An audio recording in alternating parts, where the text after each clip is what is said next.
नैसर्गिक शेतीमध्ये आज जे प्रयोग होत आहेत, अनेक लोकांनी देशी गाय, तिचं गोमूत्र, शेण, गूळ अशा अनेक गोष्टींचा वापर करून जीवामृत शेती जी सुरू केलेली आहे की ज्यातनं मोठ्या प्रमाणात उत्पादकताही कमी न होता आणि आपली जी काही इनपुट कॉस्ट आहे ती कमी होते. अशा अनेक प्रयोगांना पुढे नेण्याचं काम आपल्याला करायचं आहे. आणि मला असं वाटतं की आर्टिफिशियल इंटेलिजन्स आणि मशीन लर्निंग AIML याच्यामुळे खूप मोठ्या प्रमाणात क्षेत्र बदलत आहे. मला आनंद आहे, महाराष्ट्र पहिलं राज्य आहे ज्यांनी महाविस्तारच्या माध्यमातून AIचा उपयोग चालू केला.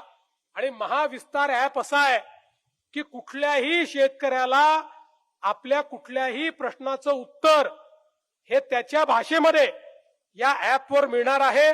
त्याचं डेमॉन्स्ट्रेशन त्याला मिळणार आहे. त्या ठिकाणी तुमच्या प्रत्येकाकरता एक आमचा एजंट आहे जो तुम्हाला त्या ठिकाणी मदत करेल. तुम्हाला पाहिजे तो प्रश्न टाईप करा, टाईप करता येत नसेल तर तुम्ही तुमच्या भाषेत विचारा, तुम्हाला त्याचं उत्तर मिळेल. याच्यामध्ये जोही कृषीशी संबंधित प्रश्न आहे अशा सगळ्या प्रश्नांकरता हे मॉडेल आपण ट्रेन केलेलं आहे. आणि मला सांगताना आनंद वाटतो, आपलं महाविस्तार ऍप हे आता जेव्हा इंडिया AI समिट मध्ये गेलं, केंद्र सरकारने केवळ त्याची तारीफ केली नाही तर केंद्र सरकारने सांगितलं आता महाविस्तार तुम्ही केलाय, आता भारत विस्तार आम्ही करू. अशा प्रकारचं ऍप आता केंद्र सरकार देखील या ठिकाणी तयार करताय.